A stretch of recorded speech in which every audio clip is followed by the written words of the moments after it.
ikintu cya mbere gitera kugwingira mu mwuka ni ukugira ubumenyi buke mu ijambo ry'Imana. Kwiga gutinya ijisho ry'Imana kurusha amaso y'abantu.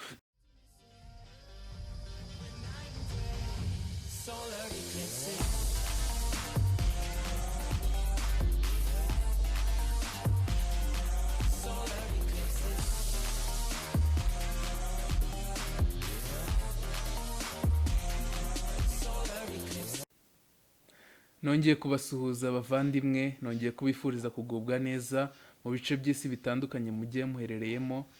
Nongeye kubifuriza amahoro y'Imana mwebwe n'imiryango yanyu n'inshuti zanyu. Mukomeze mugubwe neza kandi Imana ikomeze ibiyereke muri gahunda zose mufite. Nagira ngo ubwire yuko Imana iragukunda, Imana igufiteho umugambi, Imana ni ibyiza yifuza kukugirira. Imana ijambo ry'Imana ryatubwiye neza mu Baroma 8:32 ngo yitimanye umwana wayo izabuzwa n'iki kumuduhana n'ibindi byose. Ndagira ngo ubwire yuko Imana yemeye gutanga umwana wayo Yesu Kristo akadupfira ku musaraba njyewe nawe. Nago yakwima icyo kintu urimo urayisaba, nago yakwima ibyo byifuzo uyifiteho. Amen. Muri kino cyigisho cyangwa se muri no nyigisho tugiye kuganira ku ijambo rifite intego ivuga ngo ibintu bitanu bitera kugwingira mu mwuka. Ibintu bitanu bitera kugwingira mu mwuka. Akenshi umuntu ajya yibaza ese ko maze imyaka 10 nyijijwe nkaba mbona nta rugero, nkaba mbona nta hantu mva naho ngera, nkaba mbona navaho ndi cyangwa se nta bumenyi niyungura. Buriya bifite impamvu. Muri no nyigisho rero tugiye kureba izo mpamvu.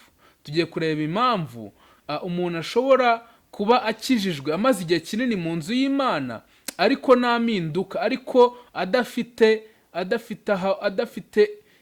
icyerekezo cyangwa se adafite aho amaze kugera cyangwa se adafite impact Imana yagize mu buzima bwe.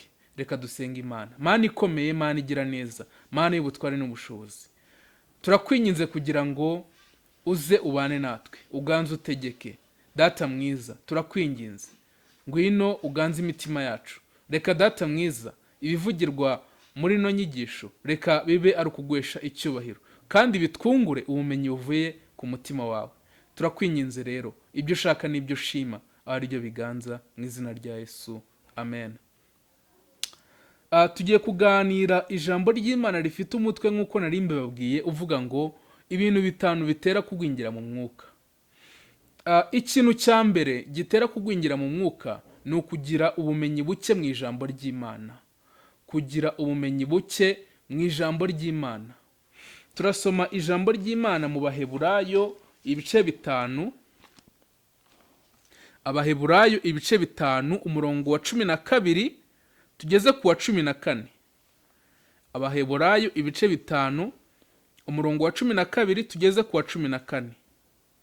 Ijambo ry'Imana riratubwiye ngo kandi nubwo mwari mukwiriye kuba abigisha ubu kuko mumaze igihe kirekire mwiga, dore musigaye mukwiriye kongera kwigishwa namwe iby'ishingiro rya mbere ry'ibyavuzwe n'Imana, kandi mwahindutse abakwiriye kuramizwa amata aho kugaburirwa ibiryo bikomeye. Kuko unywa amata aba ataraca akenge mu by'ijambo ryo gukiranuka kuko akiri uruhinja, ariko ibyo kurya bikomeye ni iby'abakuru bafite ubwenge kandi bamenyereye gutandukanya ikibi n'icyiza. Reka dusubiremo ku murongo wa 12 ngo kandi nubwo mwari mukwiriye kuba bigisha ubu kuko mumaze igihe kirekire mwiga.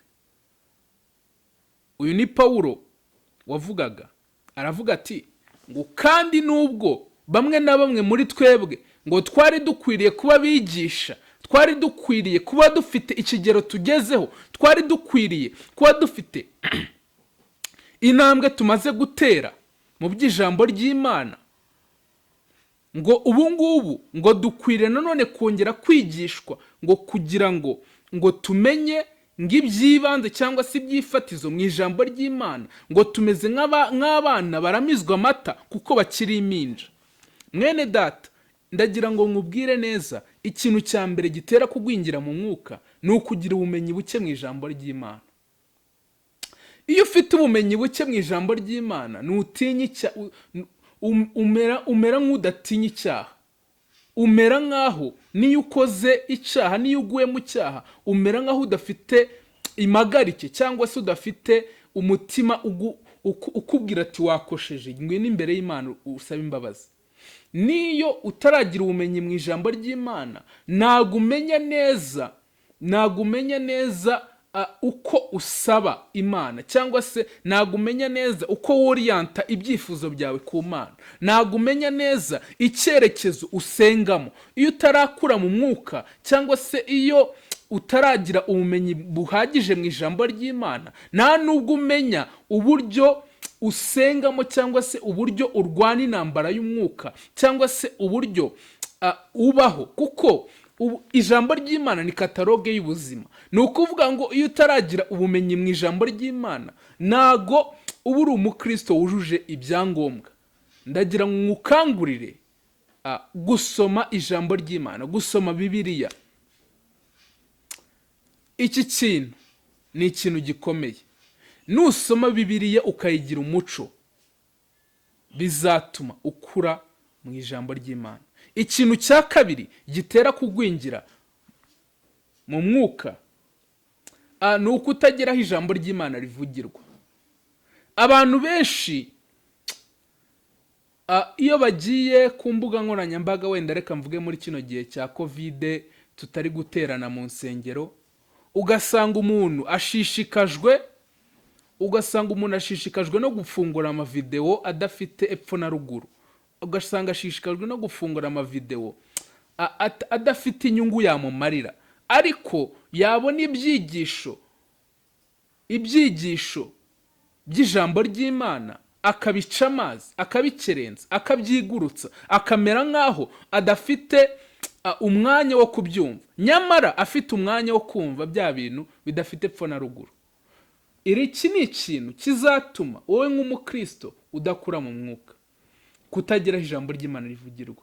Nko muri bino bihe bya Covid, buri mukristo wese yarakwiriye kujya afata imwanya ku ma YouTube, habaye ibyigisho byinshi bivuga ijambo ry'Imana, ukabifungura ukabireba. None se uzakura gute udafite abo wigiraho? Erega nta muntu wigira. Umuntu wese aba afite umuntu wamuzamuye, aba afite umuntu wamukuye ku kigero kimwe akamugeza ku kindi, kuko Imana ntabwo izakorera mu biti, Imana ikorera mu bantu. Imana rero ifite umugambi ku buzima bwawe. Ndagira nkubwire neza yuko nufata umwanya wo kujya utega amatwi inyigisho nk'izi n'izindi zose, uzakura mu mwuka kandi uzava ku kigero kimwe ugere ku kigero Imana ikwifuzaho. Ikintu cya gatatu gitera kugwingira mu mwuka ni ukutagira inshuti muhuje kwemera. Kutagira inshuti muhuje kwemera. Abantu benshi barakijijwe, ariko baracyafite za nshuti zibashora mu bintu bibi. Baracyafite za nshuti bahoze bagendana kuva kera. Ndagira nkubwire yuko mu gihe cyose utararekura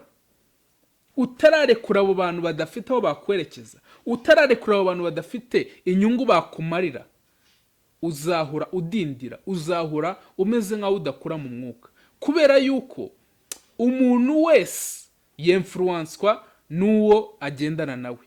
Ndagira nkubwire yuko umwongereza nawe wavuze ngo tell me your friend and I will tell you who you are. Ni ukuvuga ngo umuntu wese inshuti ye ni imwinfluence, umuntu bagendana nawe. Mu gihe umuntu mugendana nawe inshuti yawe ya hafi idakijijwe, ndagira nkubwire yuko nawe ntago uzera imbuto z'abana b'Imana. Tugire inshuti duhuje kwemera, tugire inshuti zitwenkuraja, zitubwira yuko ibintu byo gusenga ari ibintu bizima.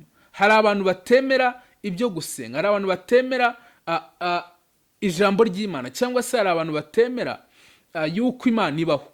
ndagira ngo ubwire yuko abo bantu b'abapagani nugendana nabo, nukomeza ukabagira inshuti, ntacyo bazakumarira mu buryo bw'umwuka. ndagira ngo ubwire yuko inshuti z'umuntu nizo zimwinfluence.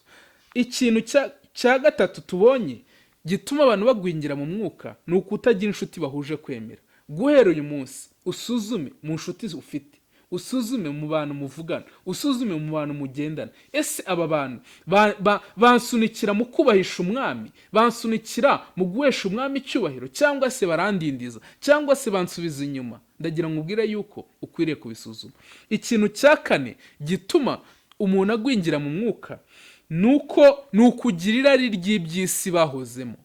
kugira irari ry'iby'isi bahozemo. abantu baretse gusambana ariko baracyafite irari ryo gusambana. abantu baretse kunywa inzoga ariko iyo yiciyeho akabona umuntu ari kunywa inzoga, nawe hari igihe yumva afite iryo rari. ndagira ngo ubwire yuko mu mutima wawe, mu gihe utariyemeza neza yuko iki kintu ari kibi, ushobora kukireka ukanga kugikora mu maso y'abantu bakureba, ariko nubwo wagikora abantu batakureba, ijisho ry'Imana rirakureba. twige gutinya ijisho ry'Imana kurusha amaso y'abantu. ndagira ngo ubwire neza yuko nutinya Imana aho abantu batakureba, Imana nawe izakubahisha aho abantu bakureba. ndagira ngo nkubwire yuko niwubahisha Imana hahandi nta muntu ukureba, hahandi udashobora kuvuga ati uyu muntu kanaka arandeba ntago nakora ibintu. abantu benshi batinya amaso y'abantu ariko ntibatinya amaso y'Imana. nyamara dukwiriye gutinya amaso y'Imana kubera yuko niyo ashobora kugira ububasha kuri twebwe. ndagira ngo ubwire yuko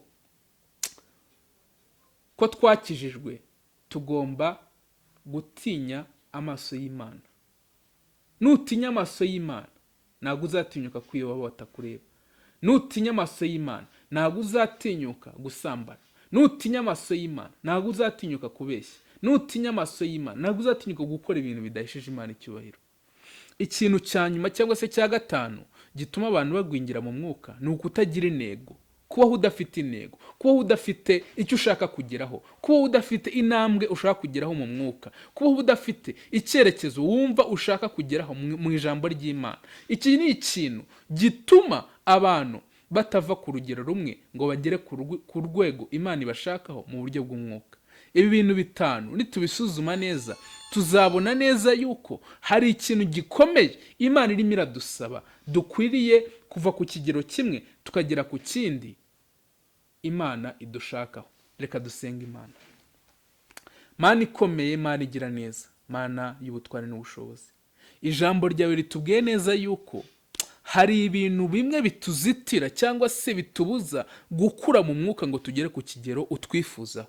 data mwiza, ndakwinginze, hezagira ijambo ryawe, uha umugisha n'uyu mwene data uteze amatwi, umuhe kukumenya kandi umuhe kugukurikira no kukubaha no kukubahisha. data mwiza, ijambo ryawe rigire impact mu mitima yacu, rigiye kuba nka ya magambo cyangwa se ya mbuto yaguye mu mahwa, amahwa akayiniga. rigiye kuba ya mbuto yaguye ku kara, ahubwo ribe rya mbuto yaguye ku butaka bwiza, imwe ikera imbuto 100 indi 100. ndakwinginze iri jambo nirice mu matwi yacu ngo risohokere mu kundi gutwi. data mwiza, reka dusoze iki jambo ryawe ridutegetse mu izina rya Yesu, amen.